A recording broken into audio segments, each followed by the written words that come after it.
Today I'm going to show you how to optimize your Intel Arc B580 to squeeze out maximum performance. This is part 1 of the guide.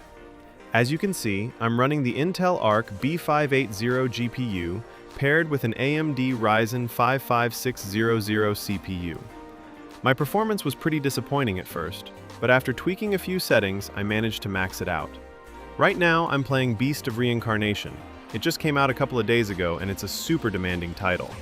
Before we dive into the Intel Arc control panel, there's one tool you should grab first. Head over to Steam, search for 3D Mark Demo, and download it. I've spent a ton of time testing different configurations, so you don't have to deal with the headache. You can just copy my settings. But before doing that, run a benchmark test on DirectX 12, TimeSpy, inside 3D Mark to get your baseline score. Now, let's open up the Intel Arc software. Go to the Graphics tab first. You'll see settings for XESS, frame generation, and frame sync.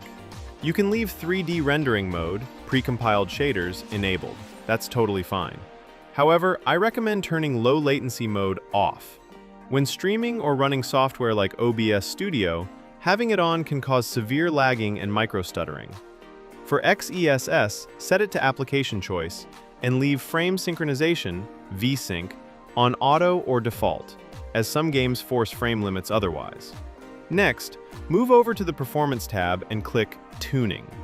This is where the real optimization happens. Set GPU tuning to Basic. Don't leave it off and avoid Advanced.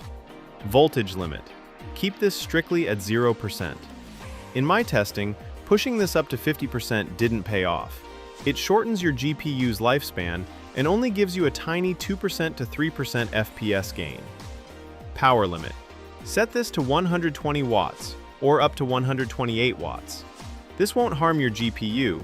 It actually raises your power ceiling and delivers a real, raw FPS boost of around 5 to 6 plus frames. Frequency offset. This is where I got my biggest benchmark gains. Set this to plus 175. Do not leave it at 0. This is the sweet spot.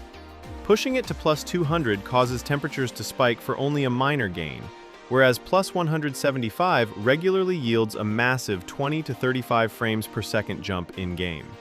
Fan and thermal tuning. Set this to advanced. Keep the temperature limit at 100 degrees Celsius and set a manual fan curve. My rule of thumb: if the GPU hits 50 degrees Celsius, the fan speed goes to 50%.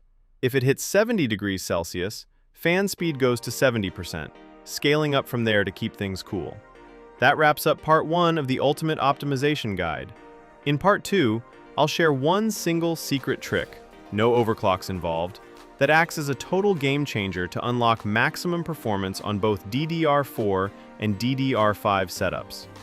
Since the Arc B580 is a newer card with fresh drivers, it takes some tweaking to dial in, but we'll get it running smoothly.